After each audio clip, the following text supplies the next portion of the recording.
Oyunları var yazın oyun. Yaşın bakma bilmem ya.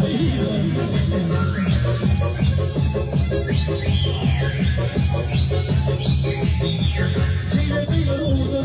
Olmam dedim ama da tarif edip bir takıyız. Hadi.